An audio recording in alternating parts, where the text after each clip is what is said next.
Welcome, everyone. My name is Bridget Cabrera, she, her, hers, and I'm the Executive Director of Methodist Federation for Social Action. MFSA is an over 100-year-old justice-seeking, faith-based policy and organizing network whose mission is to mobilize, lead, and sustain a progressive United Methodist movement, energizing people to be agents of God's justice, peace, and reconciliation.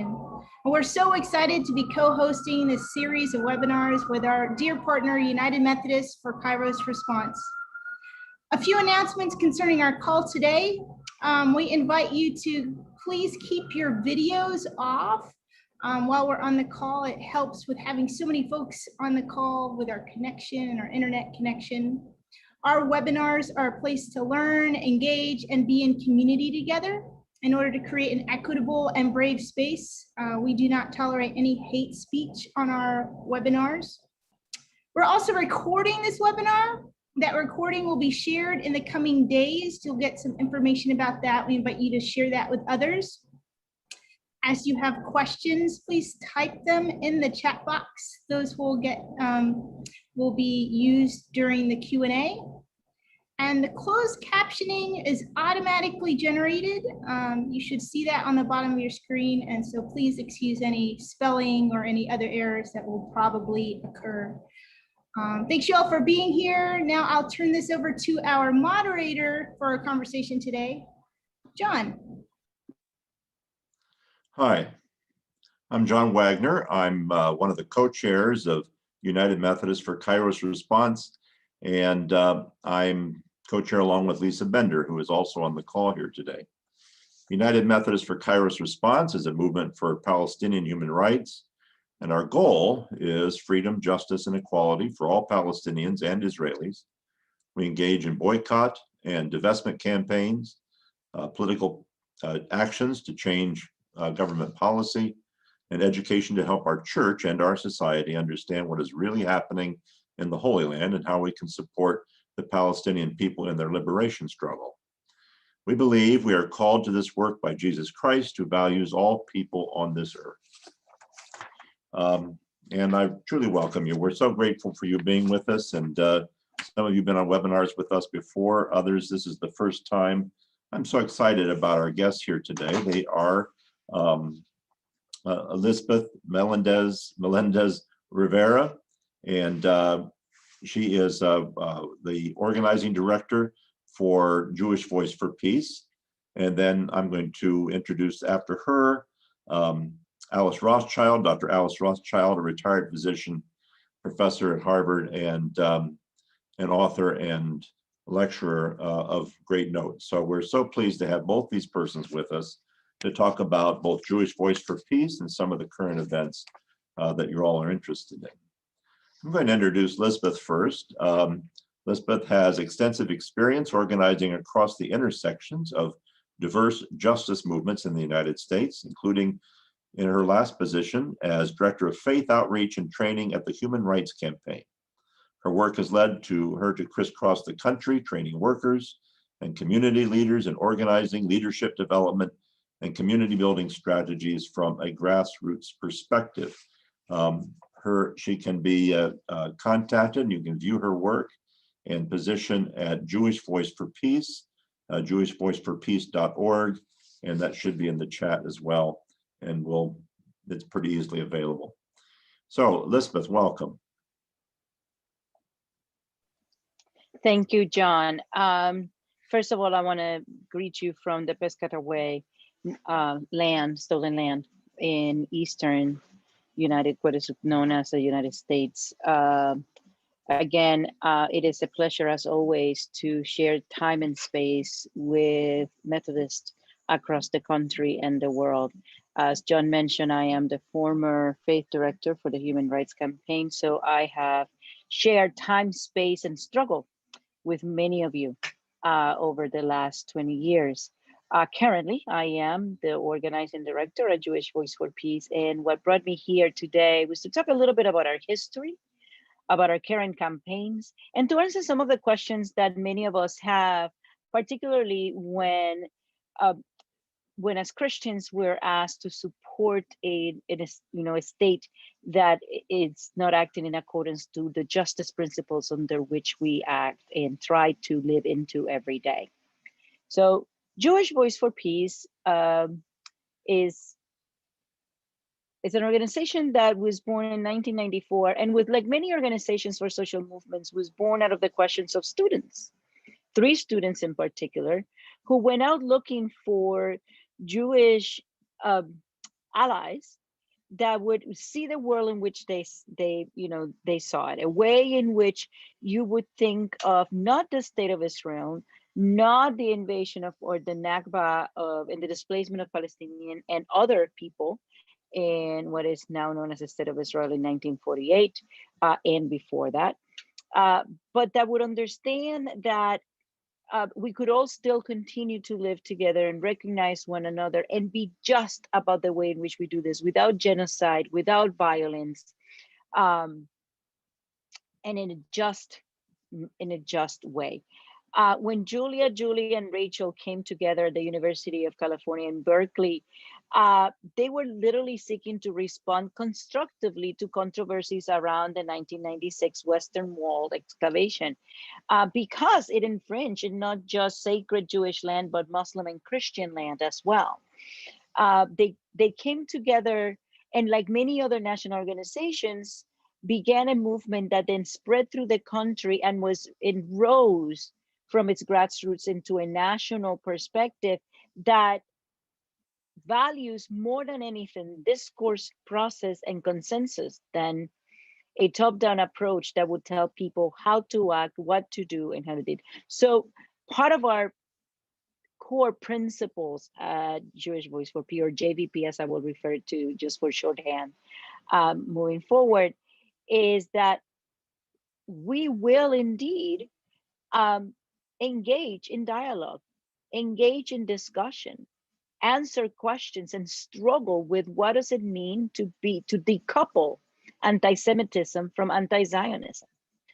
Zionism is as many of you know, a philosophy that extends to the end of the 19th century. This idea that there was a land for all, and for many ways, we struggle with that, not just in the Judaic faith, but also in the Christian faith, as we have seen many Christian Zionists defending the state of Israel, genocide in the land, for the simple desire of understanding that when the day comes for judgment, as it calls in Revelations, that is the place where it will originate, that is the place where we will end. And there are many interpretations to Revelations. And I say that one thing that was not mentioned in my bio is that I hold a Master's of Divinity, and I'm completing my doctorate in ministry at United Theological Seminary, who happens to also be a UMC accredited seminary for the training of clergy and ministers within the UMC. So during the first years, we grew, we spread mostly through colleges, and then we realized that there was a lot of other people who were interested. And funny enough, for those of us who came of age during the 1980s and 90s, in the middle of the Central American Solidarity Movement, this was something that we could get a hold of. For older generations that drove and were transported into the South through SNCC and through other efforts, it was another call to justice, one that they could travel through and move into, that spoke to their way in which they behaved within the principle of their faith, the calls and the essence of justice within the Judaic religion, and the organizing and community building that could achieve a world in which we all could live and coexist without violence. Now, let me be real, that is not an easy calling. We know that as any other opposition to issues of justice, there are different narratives to the ways in which we act. In September of 2003, Jewish Voice for Peace was recognized as a broad community organization that moved beyond the living rooms in the Bay Area. and became a national organization by putting together the seeds for a strategic planning committee that will then bring us to a larger, broader point of conversation. Today, we hold about 18,000 members across the country. We continue to work together for a world in which we can boycott, divest, and sanction the actions of the state of Israel, not of the Jewish people. Where we do so with an accountability to the Palestinians that are being displaced in their land, as we've heard from May to today, on the ongoing Nakba, the usurpation of land, just like it was in effect here in the United States around indigenous peoples. We have stolen land, we've displaced land for an issue with the state of Israel for the issue of power. We divest and boycott labels and companies that continue to fund the efforts of the state of Israel for their own profit. For example, we divest from banks, from organizations that support the prison industrial complex here and in the Middle East. We ask people to take a consideration when you're going to do your self-serve machine, try not to buy SodaStream. Caterpillar, who builds the bulldozers that help raise houses that belong for centuries to people. We have a very recent victory. I want to mention it because I think it's, for those, it's summer, it's hot, you're eating ice cream. So for those of you who keep up with the news, you know that Ben & Jerry's have decided that they will no longer promote or produce their products in occupied lands in Palestine. Of course, the current governor of Prime Minister Bennett has said that they will sue Unilever for the right to sell ice cream and to produce ice cream. Okay, we can spend time talking about ice cream, but do you want to talk about the abuses you do against the people whose land you're stealing to produce that ice cream in those lands? We work at the legislative level for bills that will not just stop the sanctioning of the BDS movement in the United States, but also that promote the well-being of families and children, like HR 2590, which is currently moving its way through committee in Congress.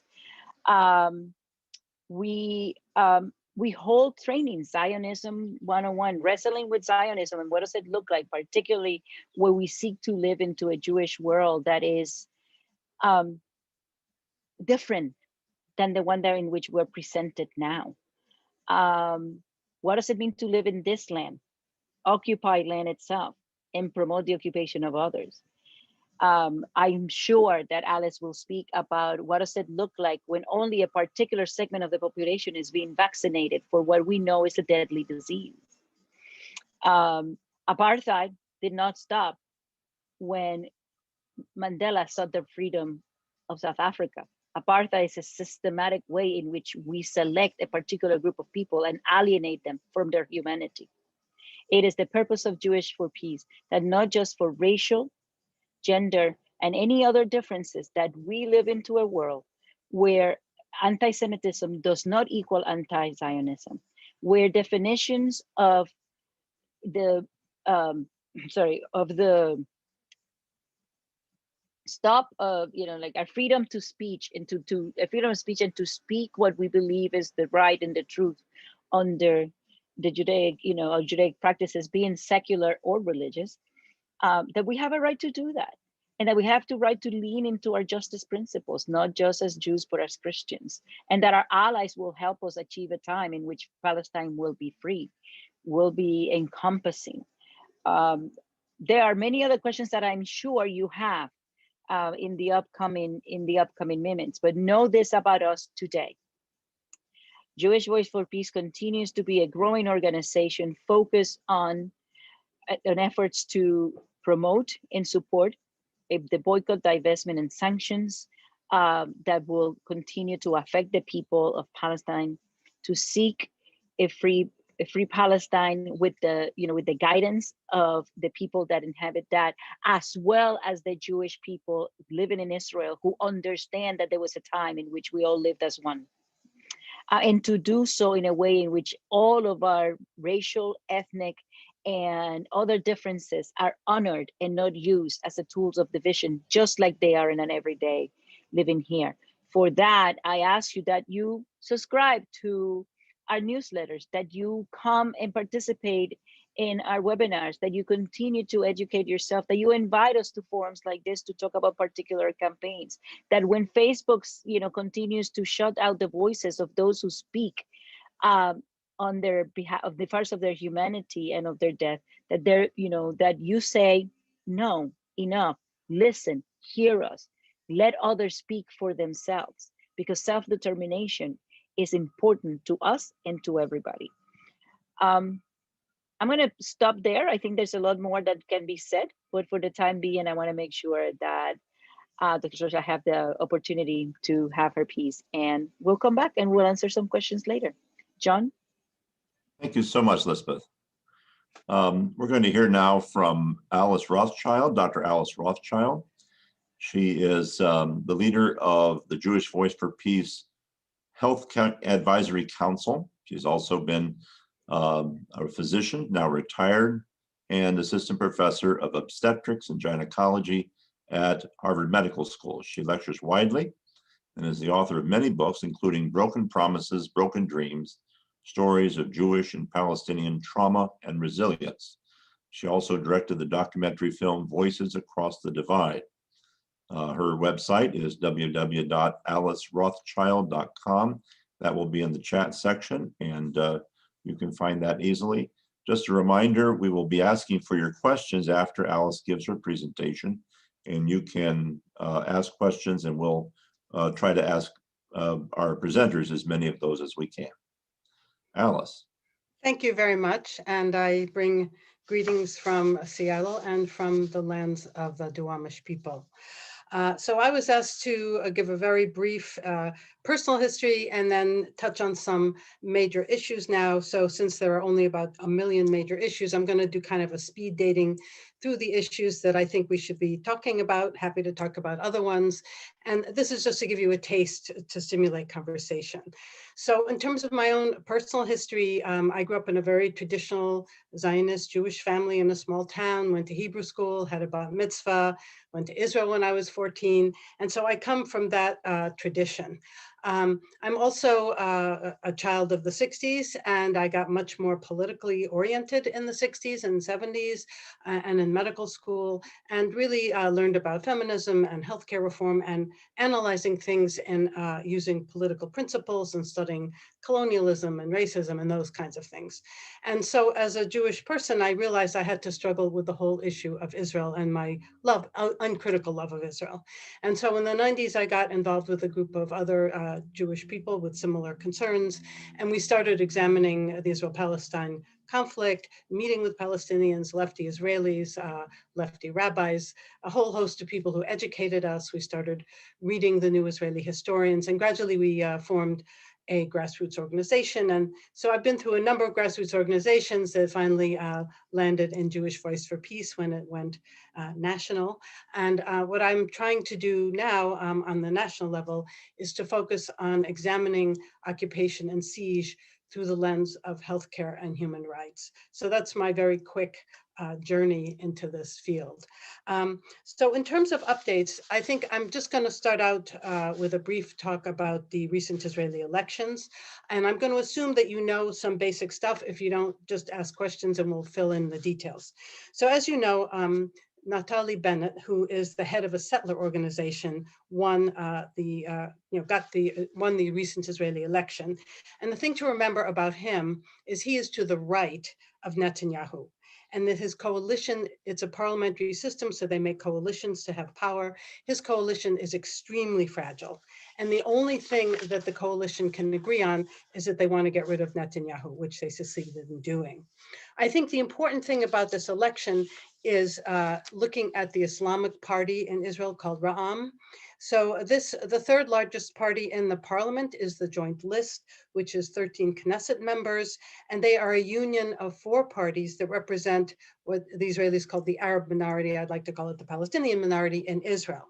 And one of these 4 parties is the Islamic party, Ra'am.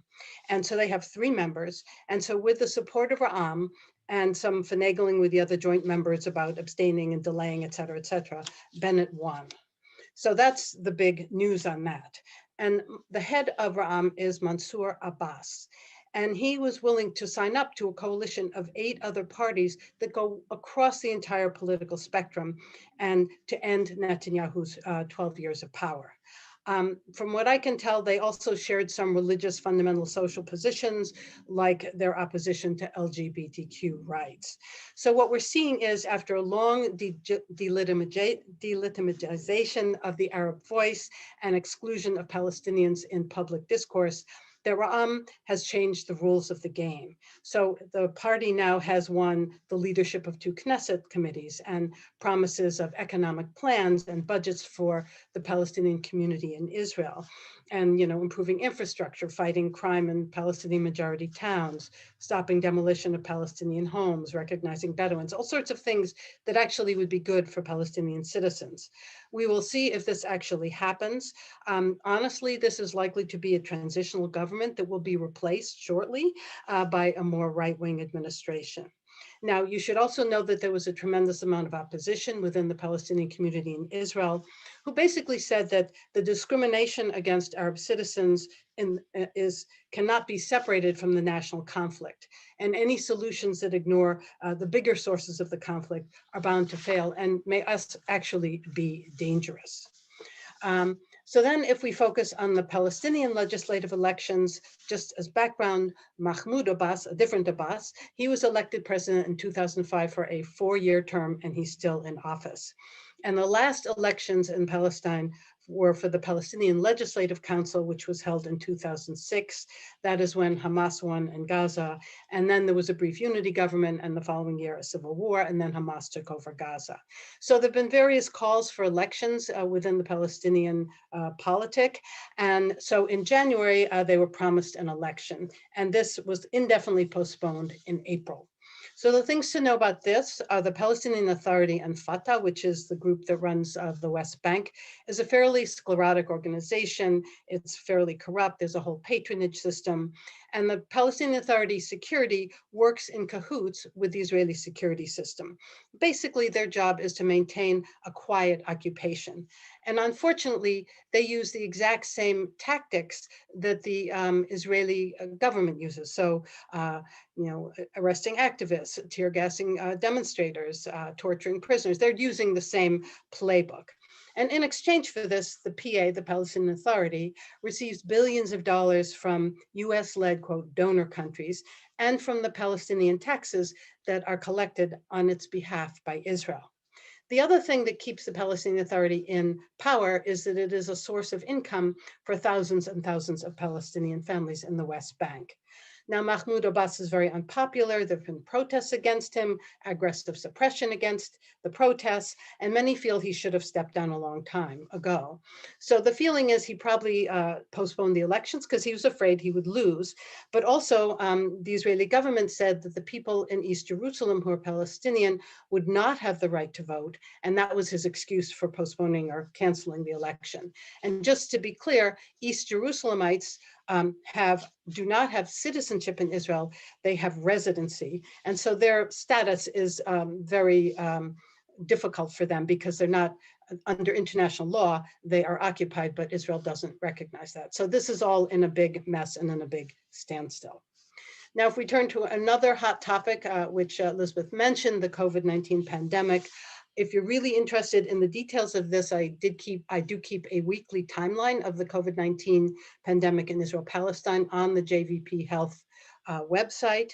But basically, to summarize it all, Israel had very stringent masking and social distancing at the beginning. They had a lot of trouble with the ultra-Orthodox, and they under-resourced their Palestinian communities. Once they got vaccine, which they were very aggressive at getting, they had a very aggressive vaccination program only for their citizens. So currently 60% of Israeli citizens have had at least one shot, and they're now seeing the surge of Delta variant, which we're also seeing here. But what their program was is an example of what's called vaccine apartheid. They wanted Palestinians in the occupied territories to have the responsibilities of sovereignty, the responsibilities of providing vaccine without any of the benefits of sovereignty, having the resources and control over the system to provide it. Now, in the West Bank, there were major issues at the beginning. For instance, there are probably over 100,000 West Bankers that work in Israel, that work in the settlements, either legally or illegally. There are children and adults in Israeli prisons. There are all sorts of folks that are in Israel that are that were not vaccinated, but you could theoretically think Israel might feel that they were at risk. There was also an incredible, like 78% rise in settler attacks. Area C, which is the area of the West Bank that is controlled solely by Israel, has probably 200,000 or 300,000 Palestinians in it. They were in a no man's land about who was responsible for them. And the Israelis actually went and shut down, attacked clinics in East Jerusalem and Area C that were put up by the Palestinians. And so this was just a catastrophic thing. And even though the cases were 40 times higher in Israel than in the West Bank, they shut down the West Bank. So this was a mess. But at first there were public health maneuvers that were very, very successful for a couple of months. And then the virus exploded in the West Bank.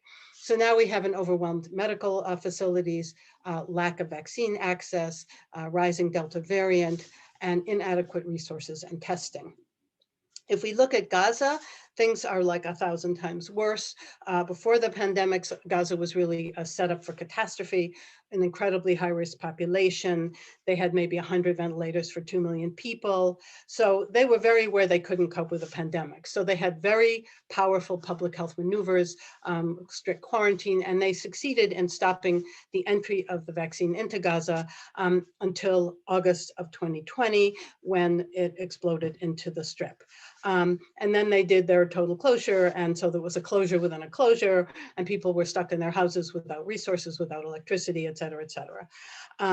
And there was some help from Qatar, but by March, things were really out of control.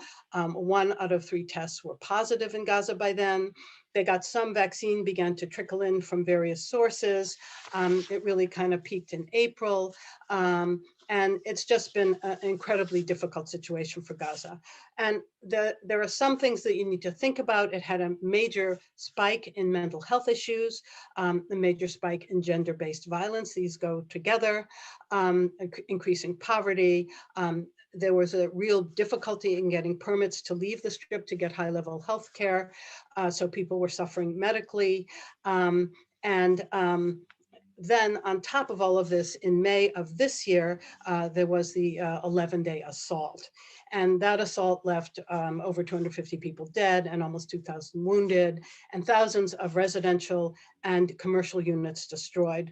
And from the vaccine point of view, vaccinations didn't come into Gaza at all during the assault, and the Israelis actually damaged the only testing site and multiple health facilities. So what's happening in Gaza now is that the people and the institutions are basically crawling out of the catastrophe of those 11 days.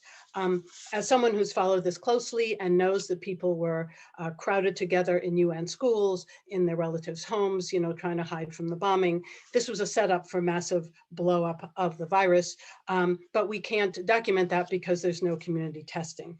Because it's a very young population, they're probably not getting very sick, so we're not seeing a massive onslaught into the hospitals, but the hospitals are on life support themselves. And it's very difficult to get any medical aid into Gaza because it's so shut down. Now, so when we step back from all of this, so the big picture is the issue that Israel doesn't recognize its responsibility to vaccinate Palestinians under occupation or in their prisons or working in their settlements and their construction. They see anything they give is charity as opposed to obligation. And the Palestinian Authority has been forced to negotiate with a host of sources for vaccine, including COVAX, which is an international group attempting to get vaccine for poor countries. There's also been a tremendous amount amount of vaccine washing. And the Israelis have this fantasy that they're going to achieve herd immunity all by themselves, that somehow they don't actually have contact with Palestinians, who are at this point now 11%, we think, vaccinated. But this is a fantasy, because Palestinians do come in and out of Israel. They do live in Israel. And there are many more variants coming out in the West Bank, and it's going to put the Israelis at risk as well. So this is an example of the impact of structural racism, apartheid, cross-generational trauma. There was a real reliance on military solutions and a real disregard for the lives and health of the Palestinian people. And we also saw the rise of digital and algorithmic surveillance, which is ongoing and has crept into Israel as well. So there's some surveillance creep going on.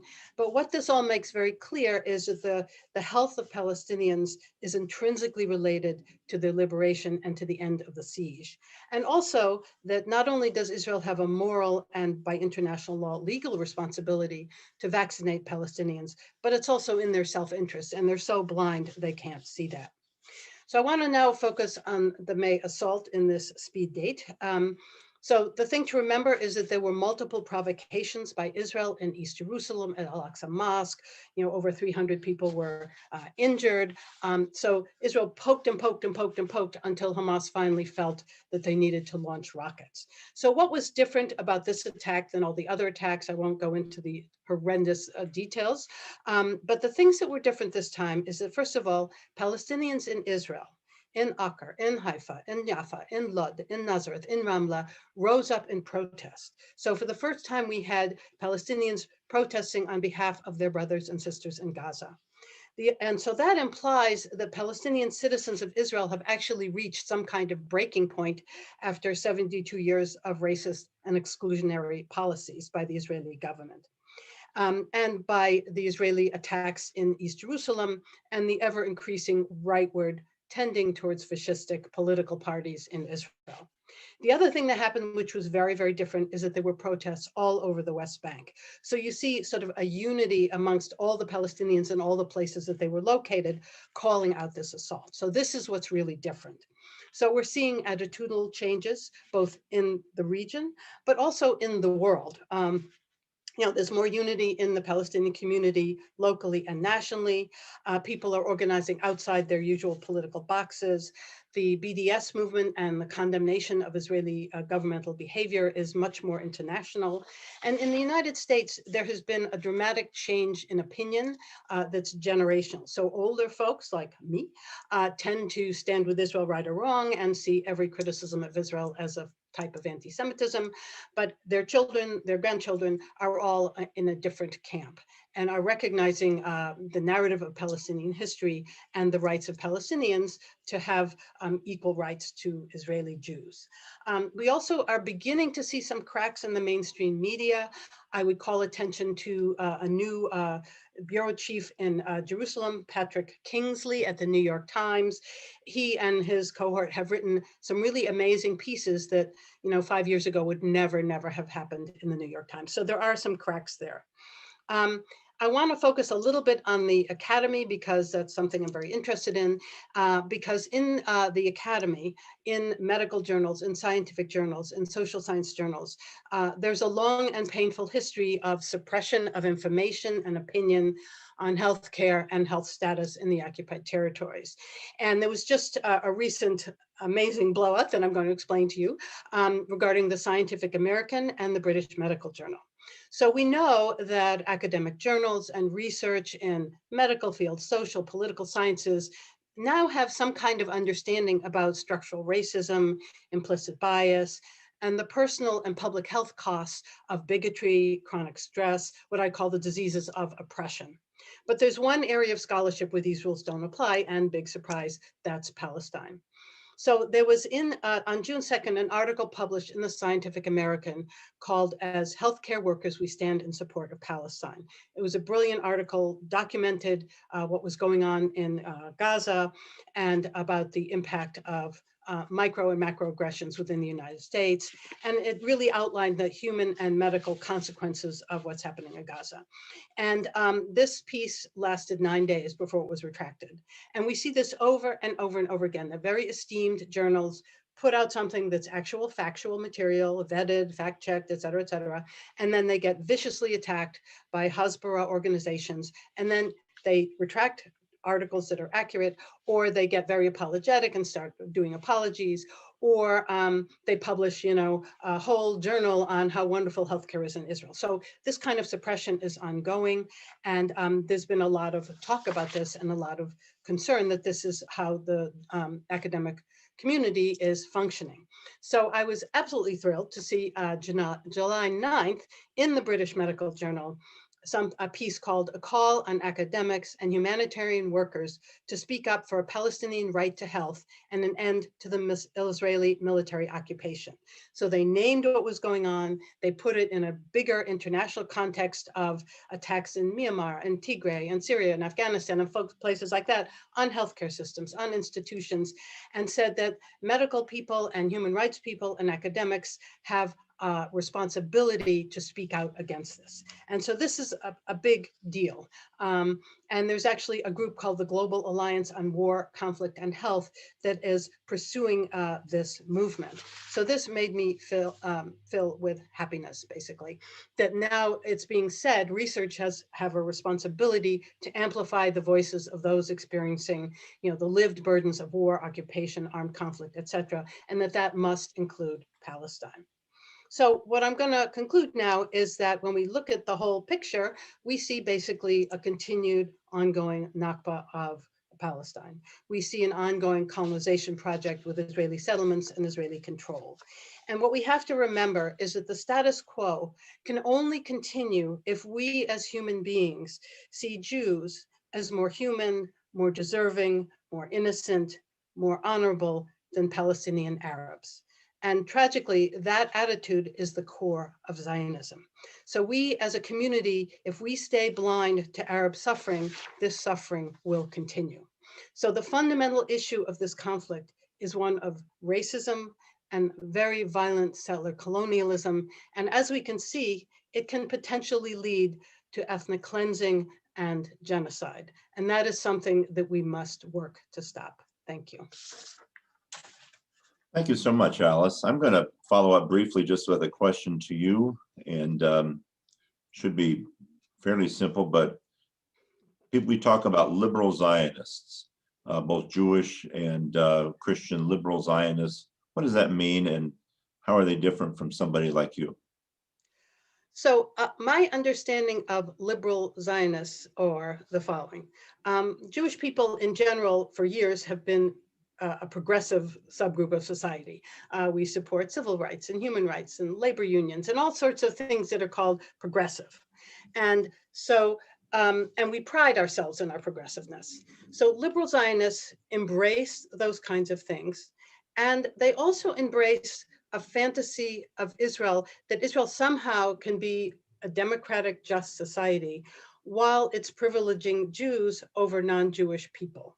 And that somehow Israel can get away with what was an ethnic cleansing at its origins, like the United States, like Australia, like New Zealand, like many, many countries.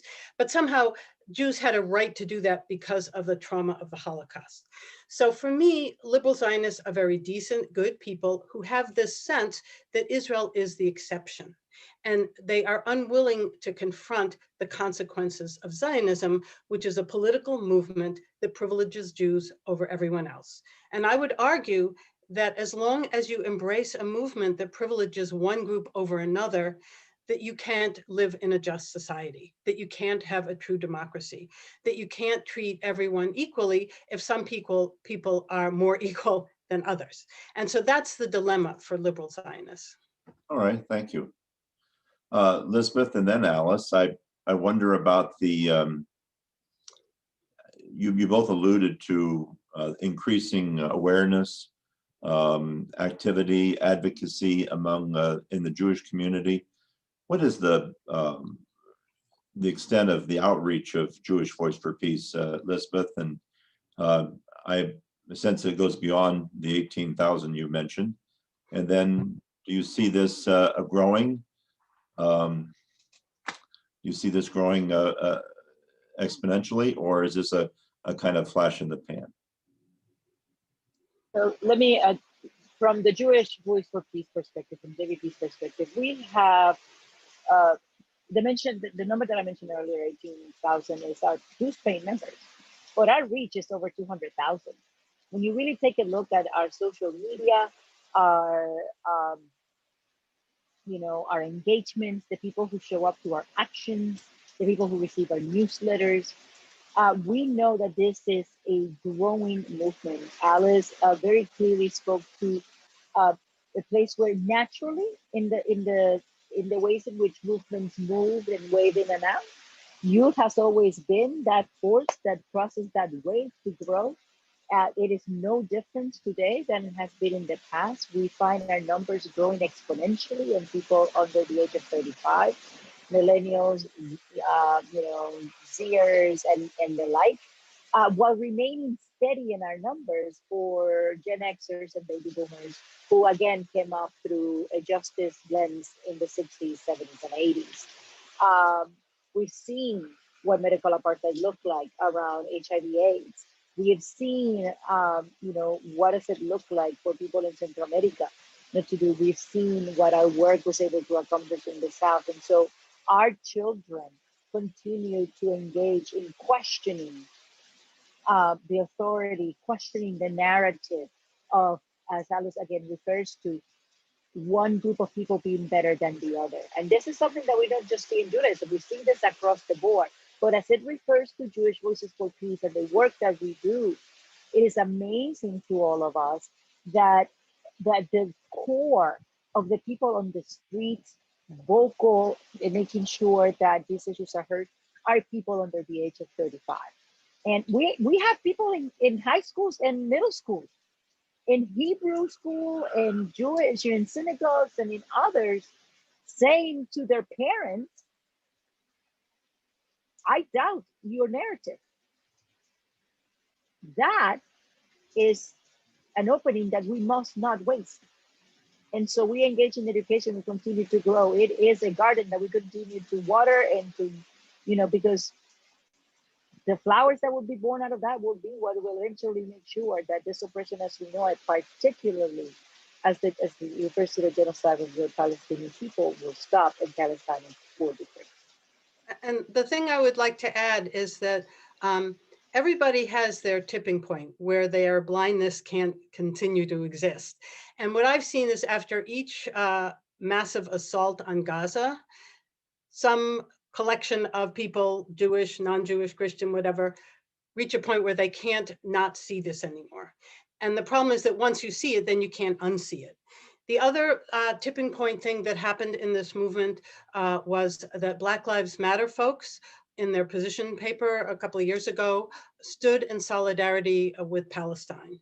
And the African-American community has had a lot of difficulty addressing the whole Zionism question, partly because Jews have been very supportive to African-Americans in the civil rights movement and marched with African-Americans, we still do.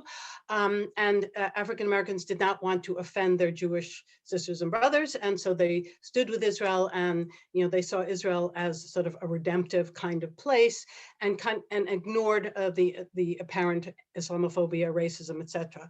And with Black Lives Matter taking this position, it created a space for African-Americans to march, for us to march with African-Americans and for African-Americans to march with us, and to work harder on the accusation that this is anti-Semitic when you have Jews and Blacks working together. The other thing is that the Palestinian community has particularly, the earlier generations were pretty fearful in the United States to speak out. There's so much anti-Arab racism after 9/11. Palestinians just didn't want to raise their heads because they would get chopped off.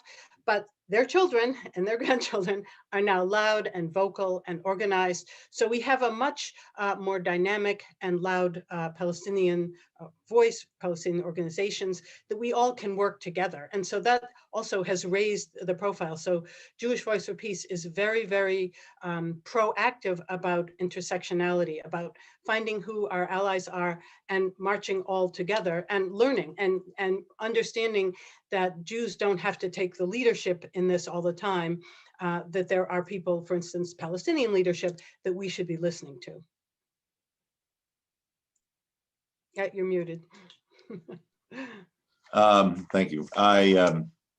There's been some prominent Jews. It was mentioned earlier about Ben and Jerry's deciding not to sell in the West Bank. Peter Beinart, who I think had been listed as among the liberal Zionists, recently declared his support for a one-state solution. Is this movement growing among prominent? Well, how are Jews reacting to these kind of announcements, do you think? Or how are your supporters reacting to these kinds of announcements? I will tell you that I take the Ben and Jerry's victory very personal, because when Ben and Jerry's went silent a few months ago after making some statements in their website, it was one of our staffers and in conjunction with allies within the Black Lives Matter who called Ben and Jerry's to the carpet, said, when are you going to speak about this? Are you going to stop doing this? And the conversations around what does it look like to not just sell your product, but to produce your product there. That you were occupying and taking land that was bought by settlers to produce something to your benefit. And for Ben and Jerry's to, even though as part of a larger organization that we know is in Unilever is in for the money. I mean, think about this. Bennett is not calling Ben and Jerry's. Bennett is calling Unilever, who owns Ben and Jerry's, and saying, you need to bring your people in line. And Ben and Jerry's is like, we're speaking from the Ben and Jerry's company, and this is what we're going to do. This is how we're going to move forward. I think, to Alice's point, cognitive dissonance at one point stops you from functioning. And when you can no longer reconcile what you are, what you're witnessing in a world with global communications and global witnessing, this is no more hearsay. This is not the paper saying something. People have used social medias in ways in which are effective and eye-widening. We see people finally saying, this is not just hearsay. I am witnessing this violence. I am witnessing this apartheid. I am witnessing this genocide. And how does that then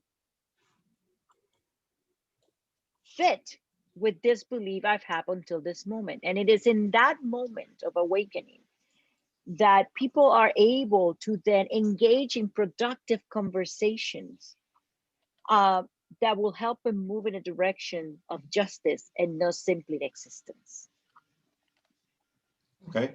And I think Thanks. that within— Before you start, Alice, just please do put your questions in the chat. We're not getting a whole lot, and I think sometimes we assume that you will remember that. If you have a question for Alice or Elizabeth, please put it in the chat. Sorry, Alice, go ahead. So I think, within the sort of progressive, anti-Zionist, questioning Zionism, whatever you want to call it, community, people are like cheering. The thing I find really interesting is the response of the mainstream community and the Israeli government. They are bordering on hysterical. And it's so, you feel like this is an ice cream factory, But I think the reason why there's so much hysteria in the mainstream and in the Israeli government, calling this, anti-Semitic ice cream, and it's really stunning when you look at it, is what it symbolizes. It symbolizes that people can create a boycott movement that challenges the siege and occupation and the treatment of Palestinians in Israel. And they can succeed at something. And it really brings it home that companies are going to pay attention to this. And when, capitalism starts paying attention, there's going to be some political movement. So, many other companies have pulled out of the West Bank, and there's been a lot of other stuff, but this is somehow very personal. So I think that people are excited, and the people who don't like this excitement are really, really freaked out. The other thing is, in terms of having your eyes open, as Elizabeth was talking about, I think with the violence, the police violence that we've seen in our cities and at home, this has really brought home what this kind of violence means, what it means to be tear gassed, what it means to be killing Black people. This is like in our faces. And one of the big successes of the movement is to draw the lines between what's happening here and what's happening in Israel and Palestine. So, you know, the fact that a lot of police have been trained in Israel, they're using the techniques of an occupying force to come home and occupy our cities. They're using the same weaponry, the same tear gas, the same whatever horrific things they're bopping people on the heads with. It's the same stuff. So you can't, you know, close your eyes when, you know, your cousin just got tear gassed downtown. So I think there's a lot of power in the experience here, and people are making the links, which between racism, between the killing of Black people, between police brutality, and that's really important because it is all the same.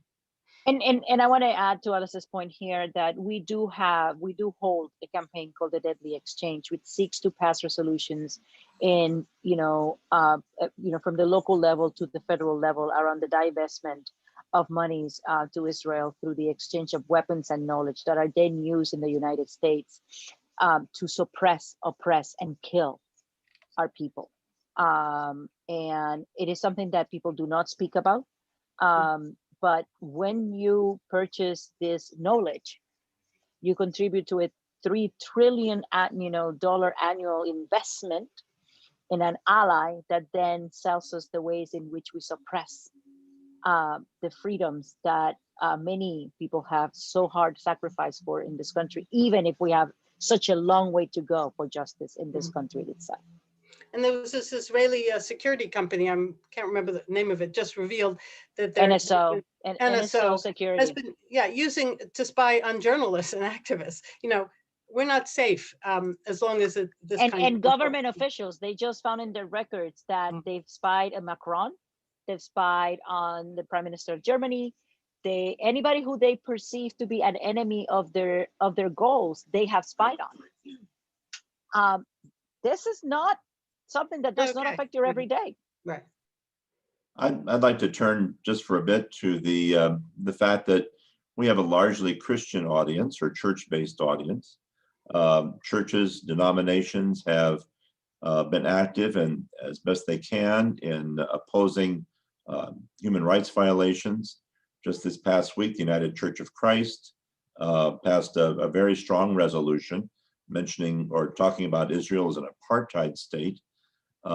But what would you advise to Christians who are frightened of speaking out in this way, fearful of being called anti-Semitic, fearful of somehow dishonoring the memory of the Holocaust, and particularly in light of the fact that so many states are passing resolutions making BDS a crime, that they're not able to, that's just something I think a lot of us in the church world are worried about, and we want to be able to do that. We're told that students in universities are being discriminated against, Jewish students now.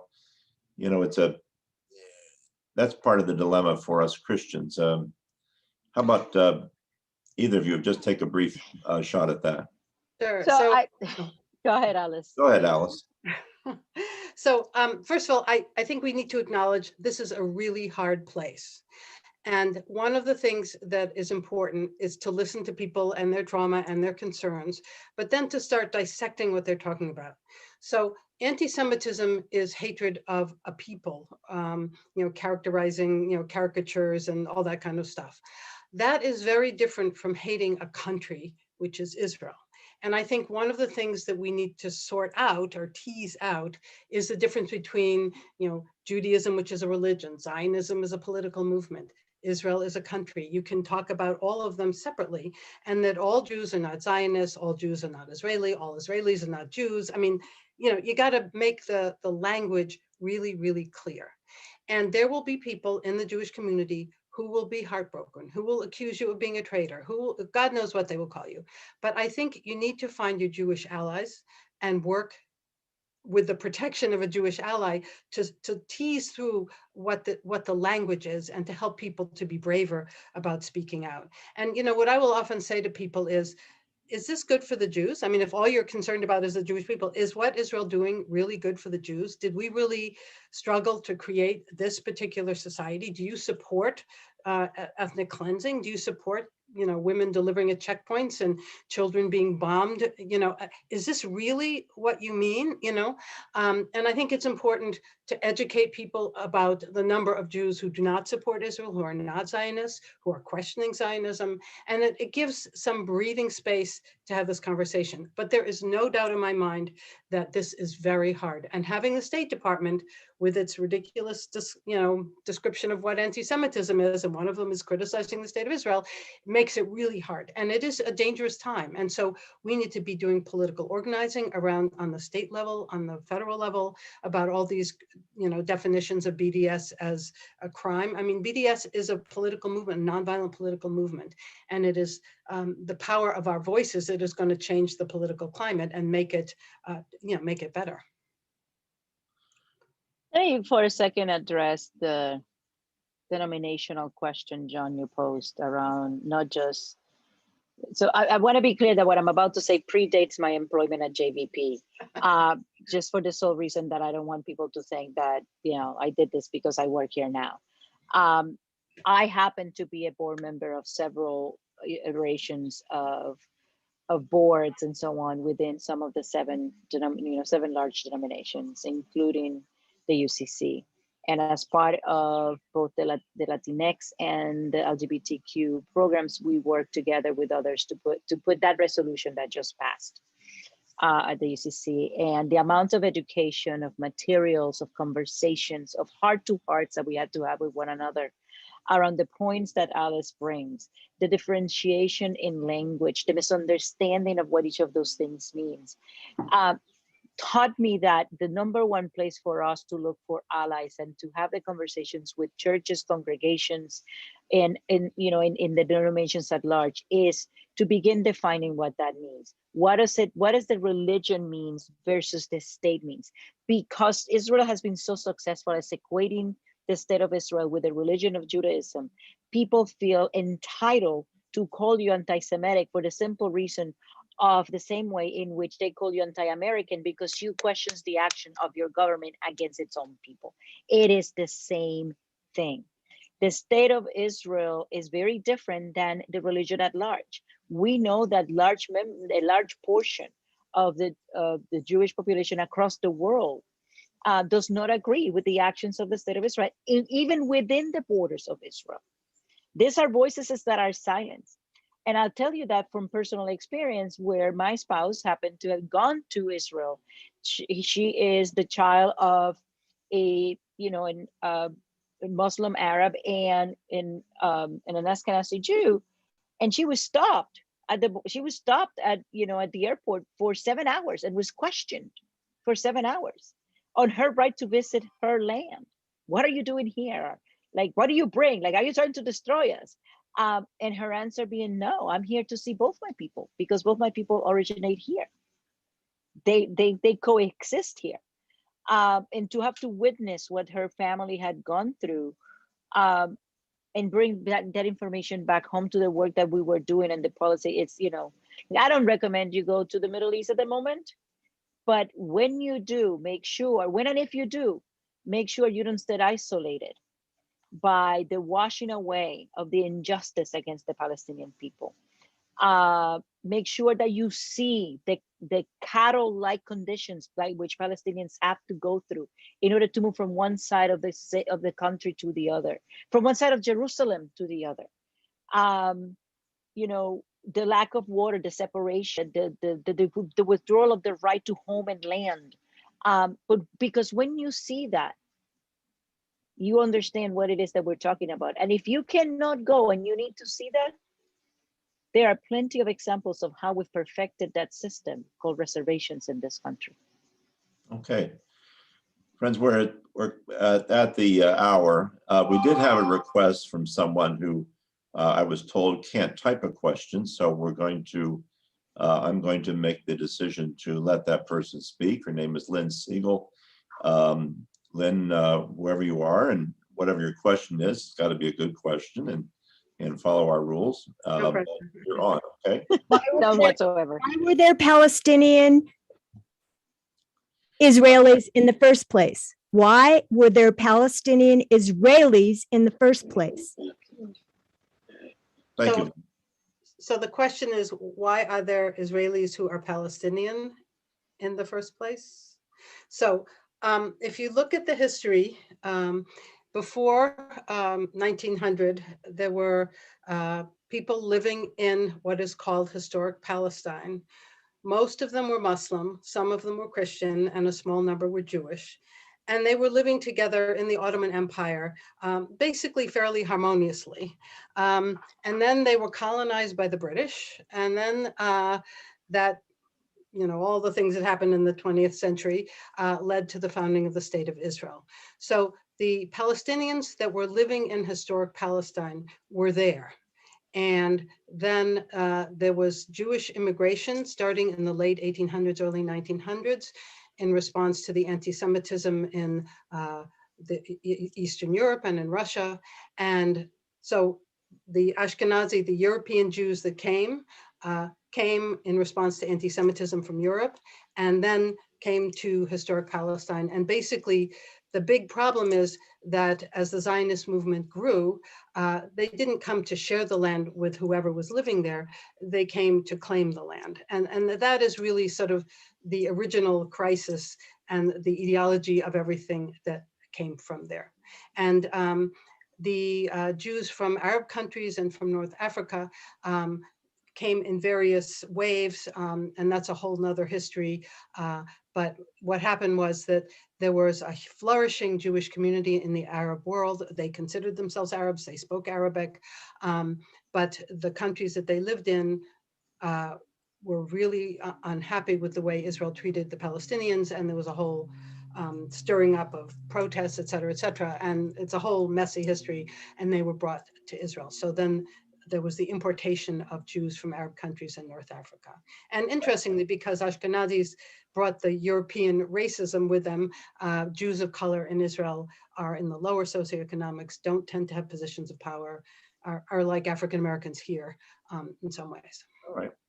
I'm going to, here's what I'd like to do to wrap up. We have two more questions that people have been waiting to ask, and I'm just now seeing them. So I'm going to ask you, Alice, one question, and you, Elizabeth, the other question, and then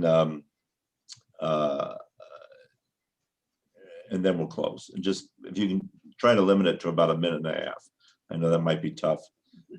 Here's a question for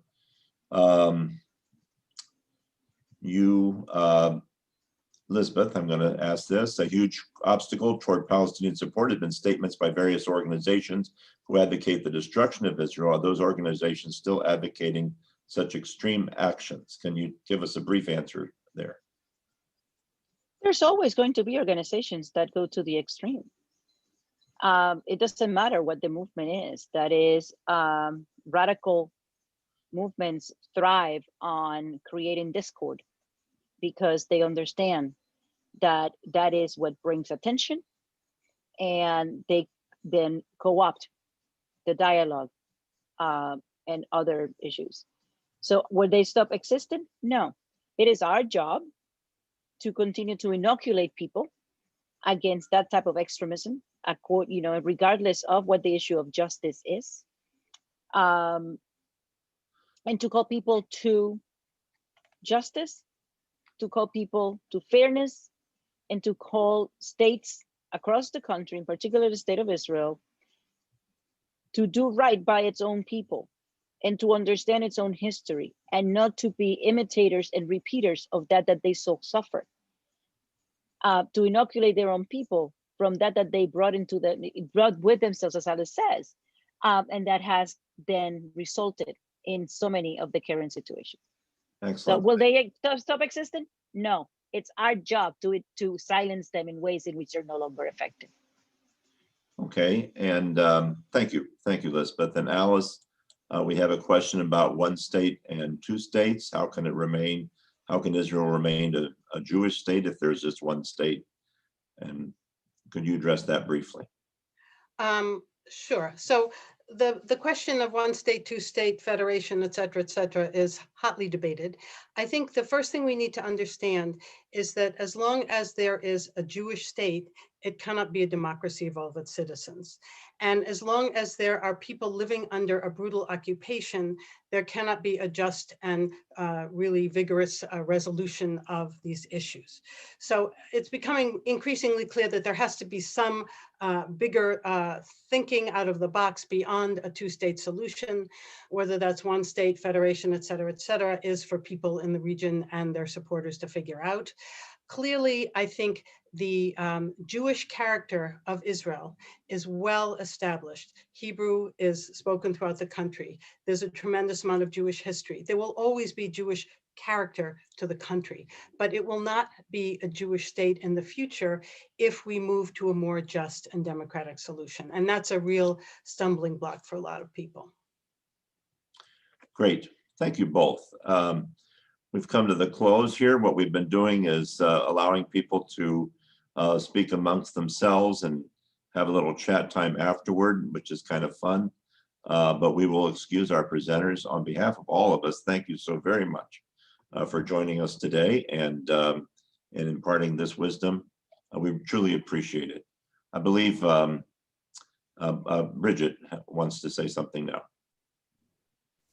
Hi, everyone. Just a really quick announcement. We will be alternating our webinars with UMKR. So I believe, John, you correct me, the next UMKR webinar is going to be in September. Is that right? Correct.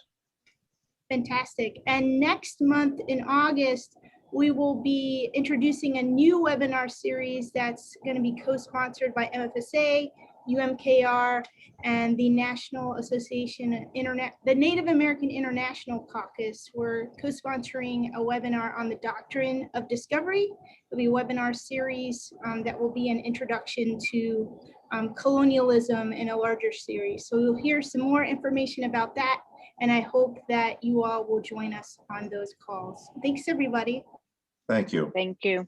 Thank you. God bless you all.